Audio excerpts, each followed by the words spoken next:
പ്രിയമുള്ളവരെ, വിശുദ്ധ ബൈബിൾ ഉൽപ്പത്തി മുതൽ വെളിപാട് വരെ നമുക്കൊന്നിച്ച് ഒരു വട്ടമെങ്കിലും വായിച്ച് ധ്യാനിക്കുക എന്ന ഉദ്ദേശത്തോടു കൂടിയാണ് ഈ പോഡ്കാസ്റ്റ് ചെയ്യുന്നത്. ഈ ബൈബിൾ പാരായണത്തിന് നമ്മൾ ഉപയോഗിക്കുന്നത് POC മലയാളം ബൈബിളാണ്. ഓർക്കുക, നാം വചനം വായിക്കുമ്പോൾ ഈശോ വചനമായി നമ്മോടൊപ്പം ഉണ്ടായിരിക്കും. മുടക്കം കൂടാതെ വചനം വായിക്കുന്നത് ഒരു നിയോഗമായി നമുക്കെടുക്കാം. അതിനായി പരിശുദ്ധാത്മാവേ, ഞങ്ങളെ ശക്തിപ്പെടുത്തണമേ എന്ന് പ്രാർത്ഥിക്കാം. അതോടൊപ്പം വചനത്തിലെ വാഗ്ദാനങ്ങൾ ഞങ്ങളിലും ഞങ്ങളുടെ കുടുംബങ്ങളിലും നിറവേറണമേ എന്ന് പ്രാർത്ഥിച്ചുകൊണ്ട് നമുക്ക് ആരംഭിക്കാം. ഇന്ന് നമ്മൾ വായിച്ചു ധ്യാനിക്കുക സംഖ്യയുടെ പുസ്തകം 25ഉം 26ഉം അധ്യായങ്ങളാണ്. അധ്യായം 25, പെയോറിലെ ബാൽ. ഷിത്തിമിൽ പാർക്കുമ്പോൾ മൊവാബ്യ സ്ത്രീകളുമായി ഇസ്രായേൽ ജനം വേശ്യാവൃത്തിയിൽ ഏർപ്പെടാൻ തുടങ്ങി. അവർ തങ്ങളുടെ ദേവന്മാരുടെ ബലികൾക്ക് ഇസ്രായേൽക്കാരെ ക്ഷണിച്ചു. അവർ അവരോട് ചേർന്ന് ഭക്ഷിക്കുകയും ദേവന്മാരെ ആരാധിക്കുകയും ചെയ്തു. അങ്ങനെ ഇസ്രായേൽ പെയോറിലെ ബാലിന് സേവ ചെയ്തു. അവർക്കെതിരെ കർത്താവിന്റെ കോപം ജ്വലിച്ചു. അവിടുന്ന് മോശയോട് അരുൾ ചെയ്തു, ജനത്തിന്റെ തലവന്മാരെ പിടിച്ച് കർത്താവിന്റെ മുമ്പാകെ പരസ്യമായി തൂക്കിലിടുക. കർത്താവിന്റെ ഉഗ്രകോപം ജനങ്ങളിൽ നിന്ന് മാറിപ്പോകട്ടെ. മോശ ഇസ്രായേലിലെ ന്യായാധിപന്മാരോട് പറഞ്ഞു, നിങ്ങൾ ഓരോരുത്തരും പെയോറിലെ ബാലിന്റെ അടിമകളായി തീർന്ന നിങ്ങളുടെ ആളുകളെ വധിക്കുക. മോശയും സമാഗമ കൂടാര വാതിൽക്കൽ വിലപിച്ചുകൊണ്ട് നിന്ന ഇസ്രായേൽ ജനം മുഴുവനും കാണെ, ഒരു ഇസ്രായേൽക്കാരൻ തന്റെ വീട്ടിലേക്ക് ഒരു മിദിയാൻ സ്ത്രീയെ കൂട്ടിക്കൊണ്ടുവന്നു. പുരോഹിതനായ അഹ്റോന്റെ പുത്രനായ എലയാസറിന്റെ പുത്രൻ ഫിനെഹാസ് ഇത് കണ്ട് എഴുന്നേറ്റ് ഒരു കുന്തവും എടുത്തുകൊണ്ട് സമൂഹത്തിൽ നിന്ന് പുറത്തുപോയി. ആ ഇസ്രായേലിന്റെ പിറകെ അവൻ അകത്തു ചെന്ന് അവരിരുവരുടെയും, ഇസ്രായേലിന്റെയും സ്ത്രീയുടെയും ഉദരം തുളഞ്ഞ് കടക്കും വിധം കുത്തി. അങ്ങനെ ഇസ്രായേൽ ജനത്തെ ബാധിച്ച മഹാമാരി നിലച്ചു. മഹാമാരി കൊണ്ട് മരണമടഞ്ഞവർ 24,000 പേരാണ്. കർത്താവ് മോശയോട് അരുൾ ചെയ്തു, പുരോഹിതനായ അഹ്റോന്റെ പുത്രനായ എലയാസറിന്റെ മകൻ ഫിനെഹാസ് ഇസ്രായേൽ ജനത്തിന്റെ ഇടയിൽ എന്റെ തീഷ്ണതയ്ക്കൊത്തവണ്ണം പ്രവർത്തിച്ച് എന്റെ ക്രോധം അവരിൽ നിന്ന് അകറ്റിയിരിക്കുന്നു. അതിനാൽ കോപം ജ്വലിച്ച് ഞാൻ അവരെ സംഹരിച്ചില്ല. ആകയാൽ അവനുമായി ഞാൻ സമാധാനത്തിന്റെ ഉടമ്പടി സ്ഥാപിക്കുന്നു. അത് അവനും അവനുശേഷം അവന്റെ സന്തതികൾക്കും നിത്യ പൗരോഹിത്യത്തിന്റെ ഉടമ്പടിയായിരിക്കും. കാരണം അവൻ തന്റെ ദൈവത്തിനു വേണ്ടി തീഷ്ണത കാണിക്കുകയും ഇസ്രായേൽ ജനത്തിനു വേണ്ടി പ്രായശ്ചിത്തം അനുഷ്ഠിക്കുകയും ചെയ്തു. മിദിയാൻകാരിയോടൊപ്പം വധിക്കപ്പെട്ട ഇസ്രായേലിൽ ശിമയോൻ ഗോത്രത്തിൽപ്പെട്ട ഒരു കുടുംബത്തലവനായ സാലുവിന്റെ മകൻ സിമ്രി ആണ്. കൊല്ലപ്പെട്ട മിദിയാൻകാരി മിദിയാൻ വംശത്തിൽപ്പെട്ട ഒരു കുടുംബത്തലവനായ സൂറിന്റെ മകൾ കൊസ്ബി ആകുന്നു. കർത്താവ് മോശയോട് അരുൾ ചെയ്തു, മിദ്യാന്യരെ ആക്രമിച്ച് നിശേഷം സംഹരിക്കുക. കാരണം പെയോറിന്റെ കാര്യത്തിലും പെയോർ നിമിത്തമുണ്ടായ മഹാമാരിയുടെ നാളിൽ വധിക്കപ്പെട്ട അവരുടെ സഹോദരിയും മിദ്യാൻ പ്രമാണിയുടെ മകളുമായ കൊസ്ബിയുടെ കാര്യത്തിലും ചെയ്ത ചതിപ്രയോഗങ്ങളാൽ മിദ്യാൻകാർ നിങ്ങളെ വളരെയധികം ക്ലേശിപ്പിച്ചു. അധ്യായം 26, രണ്ടാമത്തെ ജനസംഖ്യ. മഹാമാരി നിലച്ചതിനു ശേഷം കർത്താവ് മോശയോടും പുരോഹിതനായ അഹ്റോന്റെ പുത്രൻ എലയാസറിനോടും അരുൾ ചെയ്തു, ഇസ്രായേൽ സമൂഹത്തിന്റെ 20ഉം അതിനുമേലും വയസ്സും യുദ്ധശേഷിയുമുള്ള സകലരുടെയും കണക്ക് ഗോത്രം ഗോത്രമായി എടുക്കുക. കർത്താവ് കൽപ്പിച്ചതനുസരിച്ച് ഇസ്രായേലിൽ 20ഉം അതിനുമേലും വയസ്സുള്ളവരെ ജെറീക്കോയുടെ എതിർവശത്ത് ജോർദാൻ അരികെയുള്ള മൊവാബ് സമതലത്തിൽ മോശയും പുരോഹിതനായ എലയാസറും കണക്കെടുക്കുന്നതിന് ഒരുമിച്ച് കൂട്ടി. ഈജിപ്തിൽ നിന്ന് പുറപ്പെട്ട ഇസ്രായേൽ ജനം ഇവരാണ്. ഇസ്രായേലിന്റെ ആദ്യജാതനായ റൂബൻ, റൂബന്റെ പുത്രന്മാരായ ഹനോക്ക്, ഫല്ലു, ഹെസ്രോൻ, കർമ്മി എന്നിവരുടെ കുലങ്ങൾ. ഇവയുൾപ്പെട്ട റൂബൻ ഗോത്രത്തിൽ 43,730 ആളുകൾ. ഫല്ലുവിന്റെ പുത്രൻ ഏലിയാബ്, ഏലിയാബിന്റെ പുത്രന്മാർ നെമുവേൽ, ദാദാൻ, അബീറാം.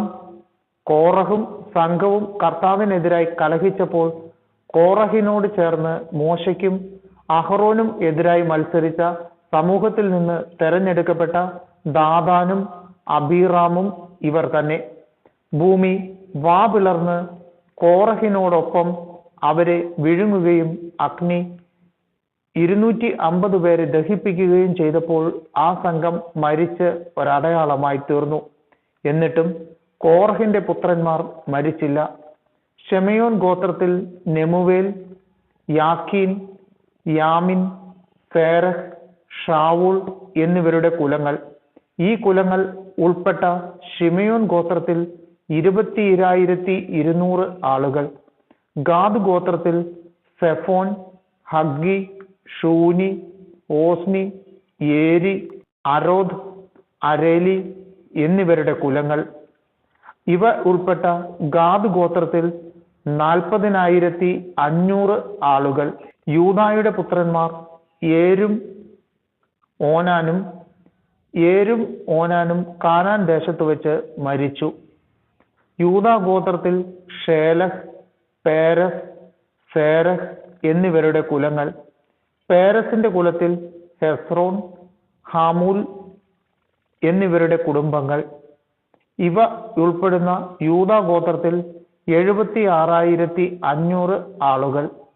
ഇസാക്കർ ഗോത്രത്തിൽ തോല, പൂവാഹ്, യാഷൂബ്, ഷിമ്രോൻ എന്നിവരുടെ കുലങ്ങൾ. ഇവയുൾപ്പെട്ട ഇസാക്കർ ഗോത്രത്തിൽ 64,300 ആളുകൾ. സെബുലൂൺ ഗോത്രത്തിൽ സെരദ്, ഏലോൻ, യാഹ്ലേൽ എന്നിവരുടെ കുലങ്ങൾ. ഇവ ഉൾപ്പെട്ട സെബുലൂൺ ഗോത്രത്തിൽ 60,500 ആളുകൾ. ജോസഫിന്റെ പുത്രന്മാർ മനാസയും എഫ്രായിമും. മനാസയുടെ പുത്രൻ മാക്കീർ. മാക്കീർ ഗിലയാദിന്റെ പിതാവായിരുന്നു. ഗിലയാദിൽ നിന്ന് യേസർ, ഹേലക്, അസ്രിയേൽ, ഷെക്കേം, ഷെമിദ, ഹേഫർ എന്നിവരുടെ കുടുംബങ്ങൾ. ഹേഫറിന്റെ മകനായ സെലോഫാദാറിന് പുത്രന്മാരില്ലായിരുന്നു. Mahlah, Nova, Hoglah, Milkha, Tirzah എന്നീ പുത്രന്മാരാണ് ഉണ്ടായിരുന്നത്. മനാസെ ഗോത്രത്തിൽ 52,700 ആളുകൾ. എഫ്രായിം ഗോത്രത്തിൽ ഷുത്തേലാഹ്, ബേക്കർ, താഹാൻ എന്നിവരുടെ കുലങ്ങൾ. ഷുത്തേലാഹിന്റെ മകനാണ് ഏരാൻ. ഇവയുൾപ്പെട്ട എഫ്രായിം ഗോത്രത്തിൽ 32,500 ആളുകൾ. ഇവ രണ്ടും ജോസഫിന്റെ പുത്രന്മാരുടെ ഗോത്രങ്ങളാണ്. ബെഞ്ചമിൻ ഗോത്രത്തിൽ ബേല, അഷ്ബേൽ, അഹിറാം, ഷെഫൂഫാം, ഹൂഫാം എന്നിവരുടെ കുലങ്ങൾ. ബേലായുടെ കുലത്തിൽ അർദ്, നാമാൻ എന്നിവരുടെ കുടുംബങ്ങൾ. ഇവയുൾപ്പെട്ട ബെഞ്ചമിൻ ഗോത്രത്തിൽ 45,600 ആളുകൾ. ദാൻ ഗോത്രത്തിൽ ഷുഹാമിന്റെ കുലം. ദാൻ ഗോത്രത്തിൽ 64,400 ആളുകൾ. ആഷേർ ഗോത്രത്തിൽ ഇമ്ന, ഇഷ്വി, ബെറിയ എന്നിവരുടെ കുലങ്ങൾ. ബെറിയായുടെ കുലത്തിൽ ഹേബർ, മൽക്കിയേൽ എന്നിവരുടെ കുടുംബങ്ങൾ. ആഷേറിന് സേറ എന്നൊരു പുത്രി ഉണ്ടായിരുന്നു. ആഷേർ ഗോത്രത്തിൽ 53,400 ആളുകൾ. നഫ്താലി ഗോത്രത്തിൽ യഹ്സേൽ, ഗൂനി, യേസർ, ഷില്ലേം എന്നിവരുടെ കുലങ്ങൾ. ഇവയുൾപ്പെട്ട നഫ്താലി ഗോത്രത്തിൽ 45,400 ആളുകൾ.